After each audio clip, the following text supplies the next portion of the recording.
aussi, à côté de l'ADMLA, d'autres pathologies médicales et chirurgicales de la rétine. L'autodépistage de l'ADMLA, qui a été diffusé, vulgarisé par l'association DMLA en particulier, permet aussi d'arriver au diagnostic d'autres pathologies de la rétine que l'on va pouvoir prendre en charge, comme par exemple les membranes épirétiniennes ou les trous maculaires. Ce sont des affections qui ont une prise en charge chirurgicale et qui ont un pronostic généralement bien meilleur que l'ADMLA.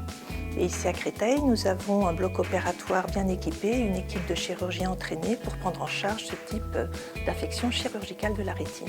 Il y a aussi des affections médicales. À côté de l'ADMLA, c'est principalement la rétinopathie diabétique et les occlusions veineuses. Le diabète entraîne ce qu'on appelle la rétinopathie diabétique. Ça n'apparaît pas tout de suite lorsque le diabète se met en place, mais au fur et à mesure, au bout d'un certain nombre d'années, en fonction de l'équilibre glycémique, en fonction de la tension artérielle, de l'âge du patient. La rétinopathie diabétique non prise en charge peut rendre aveugle, cécité totale. Le traitement est fait par laser pour brûler la rétine qui est ischémique, pour ne pas engendrer de nouveaux vaisseaux qui vont saigner, engendrer des complications, décollement de rétine, glaucome, etc. Et puis la maculopathie diabétique se traite par des injections intravitréennes et ça ne se fait que chez des patients bien équilibrés au niveau tensionnel et au niveau du diabète. Les occlusions veineuses rétiniennes sont en quelque sorte l'accident vasculaire de l'œil, qui n'est pas très fréquent, beaucoup moins fréquent que l'ADMLA et que la rétinopathie diabétique, mais le risque de survenue augmente avec l'âge, bien sûr, comme toutes les pathologies vasculaires en général. Le début est brutal, les patients sont souvent inquiets par une baisse d'acuité visuelle qui ne touche qu'un seul œil, généralement, et le pronostic peut être très variable avec des cas de récupération complète et d'autres cas aussi où on va perdre complètement la fonction visuelle de l'œil atteint. Le bilan à la recherche des facteurs de risque déclenchants est très important pour éviter justement la survenue de l'atteinte du deuxième œil.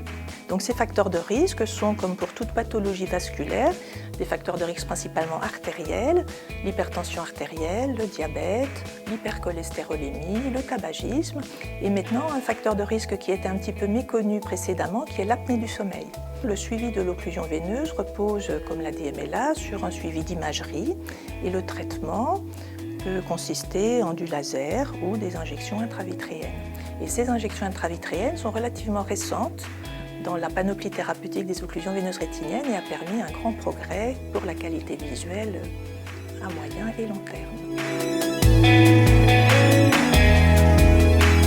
Nos patients viennent pour la plupart de beaucoup plus loin que le Val-de-Marne, bien sûr sur Paris-Île-de-France, mais un peu partout en France, pour avoir un avis d'expertise. On n'a pas pour vocation de capter tous les patients de France, bien sûr, mais pour avoir un avis ponctuel d'expertise sur leur pathologie.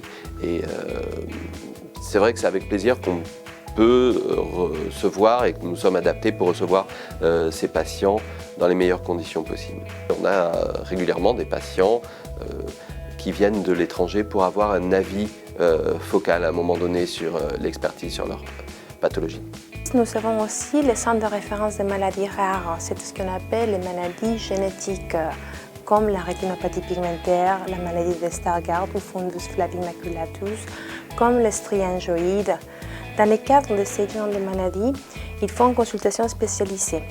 Dans ces cas-là, nous pouvons apporter aux patients l'intégralité d'une équipe qui consiste en un orthoptiste, une infirmière de recherche clinique, un psychologue et plusieurs médecins qui sont vraiment experts dans les maladies rares. L'hôpital Henri Mondor, notre unité est plutôt orientée vers un dépistage et un diagnostic des différentes pathologies ophtalmologiques. Et dès qu'il y a un besoin thérapeutique, notamment en rétine médicale, en général les patients sont adressés à l'intercommunal puisque tout ce qui est injection intravitréenne ou chirurgie est réalisé à l'hôpital intercommunal.